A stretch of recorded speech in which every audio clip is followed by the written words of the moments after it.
오늘도 이 시간에 주의 전에 나와 하나님을 의지하고 하나님을 예배한 여러분들에게 하나님의 크신 은혜가 가득하길 주님의 이름으로 간절히 축원합니다.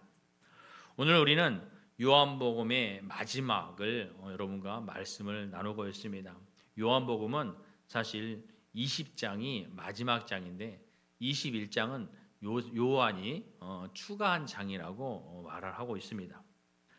그러면서 요한이 이제 오늘 예수님께서 베드로에게 나타나서 베드로에게 3번 질문을 하는 것을 우리는 알 수 있습니다. 예수님, 우리도 신앙생활하다 보면 우리도 나 자신에게 중요한 질문을 할 때가 있습니다. 그것이 무엇이냐면, 나는 정말 주님을 사랑하고 있는가? 여러분이 오늘 교회에 나오면서도 하나님을 사랑하는 마음으로, 주님을 사랑하는 마음으로 나왔습니까? 이곳에서도 지금 나는 과연 하나님을 사랑하고 있는가? 주님을 사랑하고 있는가? 오늘 본문의 베드로에게 주님께서 3번 질문을 하는 장면을 보여주고 있습니다. 요한의 아들 시몬아, 내가 나를 사랑하느냐?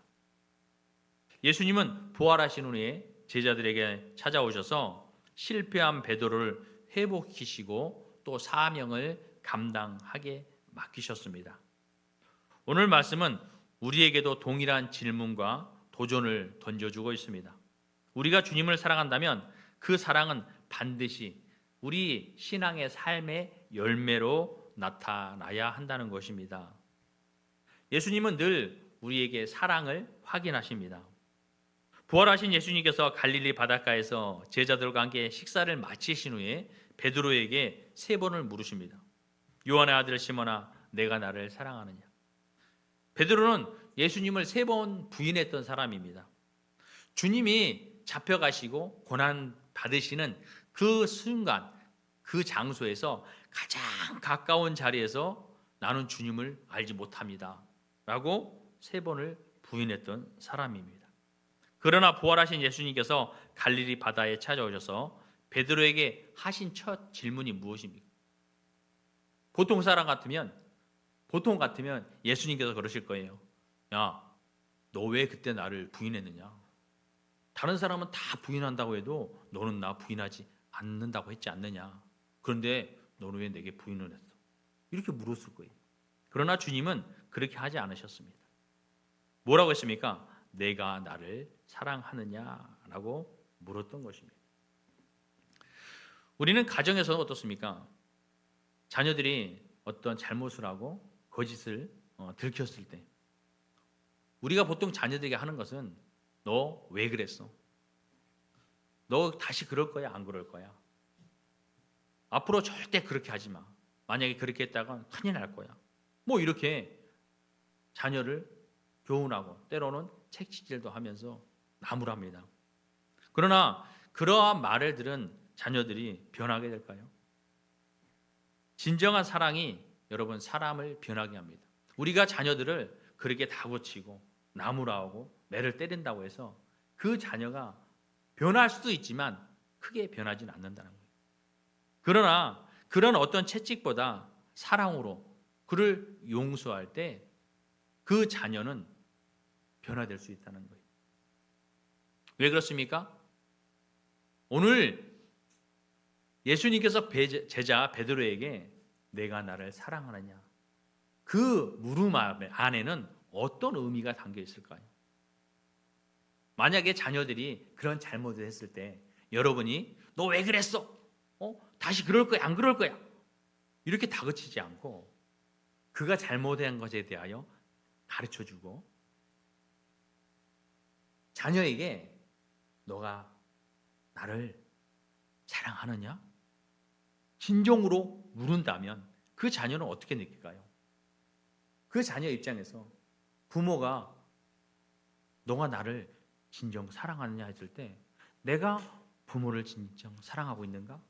내가 부모를 사랑했다면 이런 거짓말을 안 했을 텐데, 내가 정말 우리 부모를 사랑했다면 내가 이런 잘못을 안 했을 텐데 깨닫지 않겠습니까? 그러한 사랑을 통해서 이 자녀가 그래, 내가 부모를 사랑하지 못했구나. 다시 이러지 말아야지. 부모님이 나를 얼마나 아껴주고 사랑하는데 저렇게 나를 사랑하는데 나도 부모를 사랑하는 마음으로 앞으로 잘해야지. 이런 변화가 있지 않겠습니까?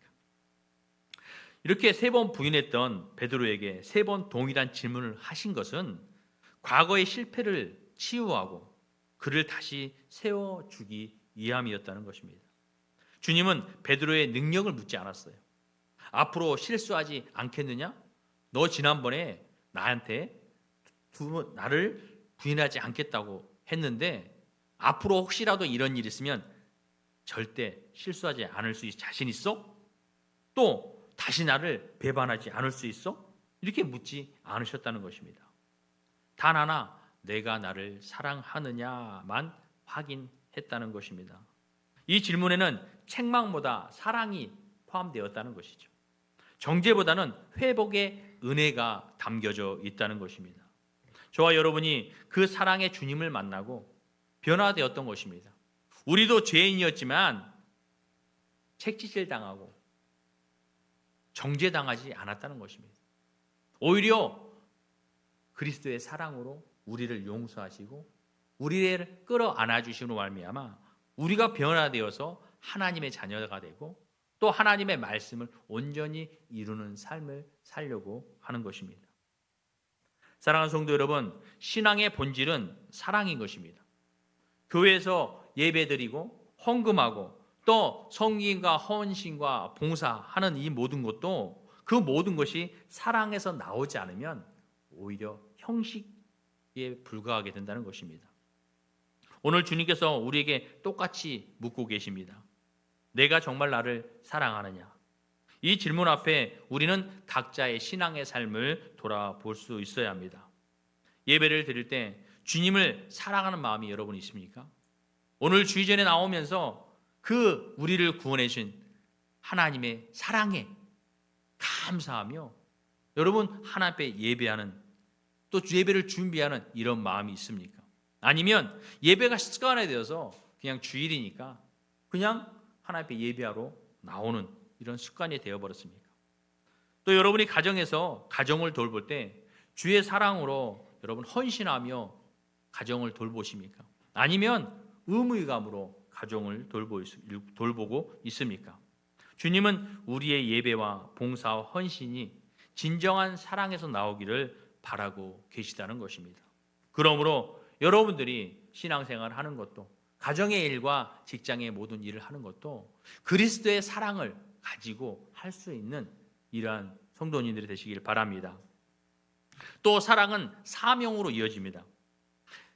예수님은 베드로에게 사랑을 묻고 나서 곧바로 말씀하셨어요. 뭐라고 그랬냐면 내 어린 양을 먹이라, 내 양을 치라, 내 양을 먹이라 라고 말씀했습니다. 베드로는 주님의 사랑으로 치유되고 회복되어져서 사명을 감당하게 되었다는 것입니다. 주님의 사랑으로 사명을 회복한 베드로, 그 베드로가 이후의 행적은 여러분 어떻게 합니까? 어떻습니까? 오순절 성령 강림 후에 설교를 통해서 3,000명이나 믿지 않는 사람이 회심하는 역사를 나타냈습니다. 또 안진병을 일으키고 사마리아를 선교하고 또 고넬료와 같은 이방인 집에 복음을 전파하는 등 복음의 확장에 중요한 인물로 쓰임을 받았다는 것입니다. 예루살렘 교회에서는 초대 지도자로 역할을 감당했던 것입니다. 이런 베드로가 전승에 따르면 로마에서 복음을 전하다가 네로 황제의 박해를 받고 순교했습니다. 그가 죽으면서 어떻게 얘기했냐면 나는 주님처럼 십자가에 못 박힐 자격이 없다라고 이야기를 하고 오히려 거꾸로 십자가에 달려 순교했다고 전해주고 있습니다. 여러분, 베드로는 주님 앞에서 실패한 사람이었어요. 그래서 그 삶은 죄책감에 늘 사로잡혀 있었어요. 신앙생활하면서 예수님을 따르면서 그의 제자의 삶이 죄책감으로 기쁨이 없고 즐거움이 없는 이런 신앙의 삶을 살았던 것입니다.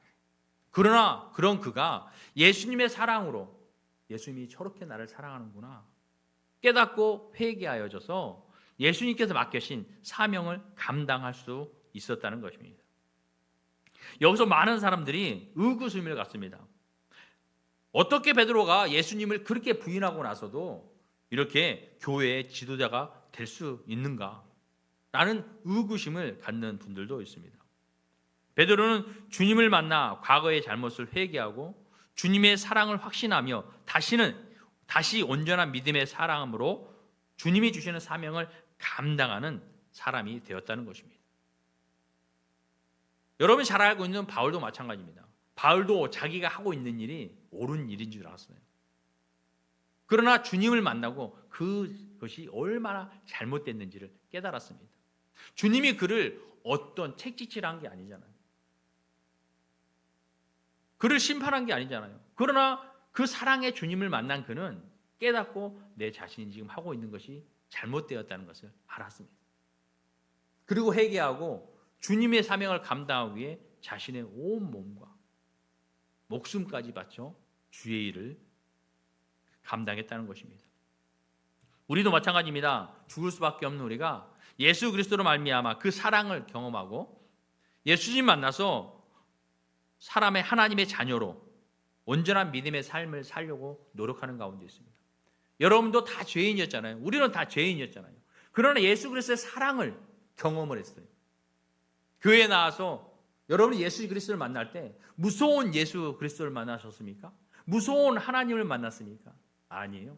사랑으로 우리를 안아주시는 나 같은 죄인까지도 죄인 중에 괴수인 나를 사랑으로 내 죄를 용서해 주신 그 하나님으로 말미암아 우리는 변화되었던 것입니다. 그래서 열심히 하나님의 말씀을 이루려고 온전한 믿음으로 살아가려고 노력하고 있다는 것입니다. 그러나 때로는 또 다시 죄의 유혹에 빠져서 죄를 짓고 나약한 나 자신을 자책하면서 실망과 좌절하면서 오히려 신앙생활을 기쁨과 즐거움으로 해야 되는데 그러지 못하고 늘 죄책감으로 사로잡혀서 신앙생활하기 힘들 때가 있다는 것입니다. 그러나 그럴 때마다 우리는 죄책감에 빠져 낙심하고 좌절할 것이 아니라 오히려 주님을 더욱 절실히 만나야 된다는 것입니다. 나는 왜 그럴까? 내가 예수님의 말씀을 잘 듣고 그 말씀대로 온전히 살려고 노력했는데 왜 나는 이런 또다시 죄를 짓고 이렇게 살아야만 할까? 교회 나가는 것이 무섭기만 하고 죄책감으로 두렵기만 하고 예배를 드려도 기쁨이 없고 날마다 이러한 삶을 살아갈 것이 아니라 오히려 그럴 때 더욱더 주를 만나려고 노력해야 돼요. 베드로가 그러한 심정이었을 거예요. 나는 예수님을 쫓으면서 그렇게 예수님을 배반하지 않겠다고.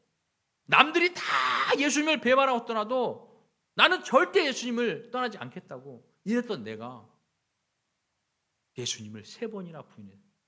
그런 죄책감에 자책감에 빠져서 그의 삶은 기쁨이 없었을 거예요.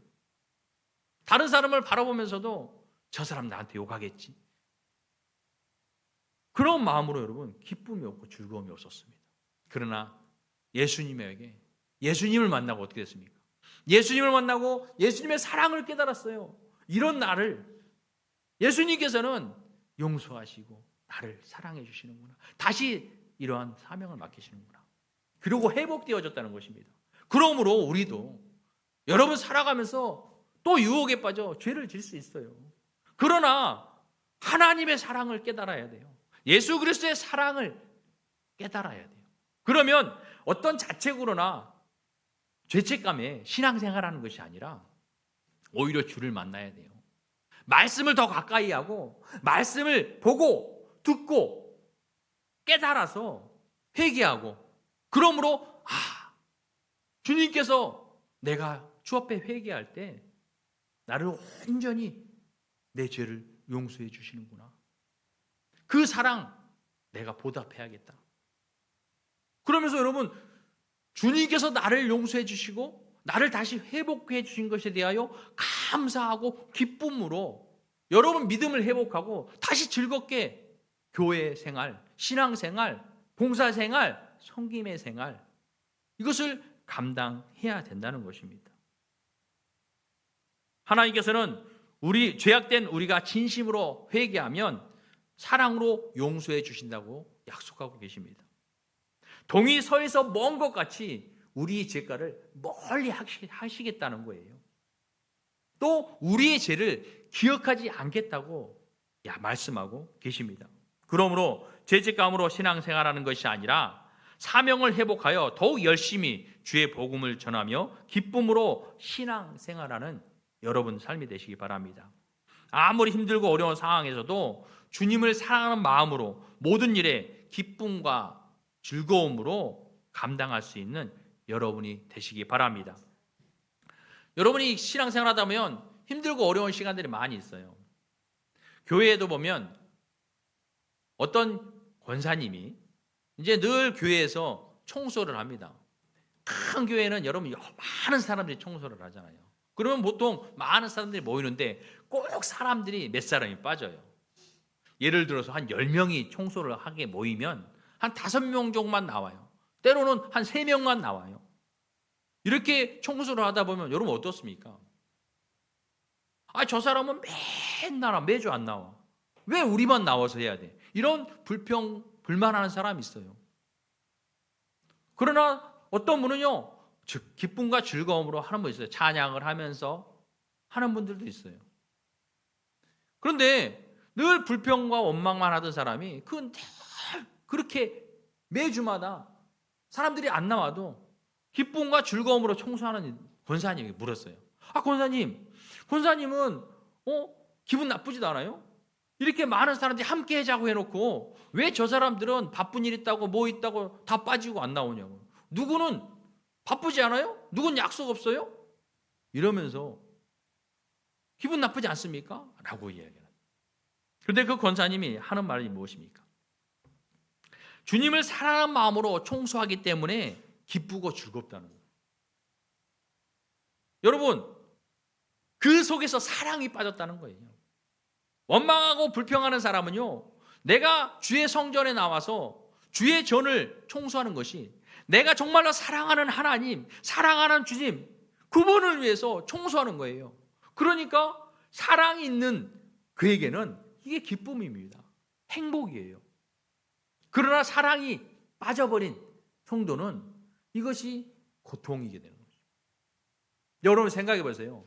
여러분이 지금 옆에 있는 사랑하는 사람들, 그 사랑하는 사람을 위해서, 특히 여기는 이제 할머니, 할아버지들이 많은데 손자, 손녀들이 그를 위해서 여러분이 아무리 힘들고 어려운 일을 해봐요. 불만 있습니까? 원망이 돼요? 아니에요. 손자, 손녀들이 뭐 해달라고 하면요, 그 힘들고 어려운 것도 마다 않고 기쁨과 즐거움으로 해줄 거예요. 그것이 무엇이냐? 바로 그들을 사랑하는 마음으로. 내가 사랑하기 때문에 힘들지 않아요.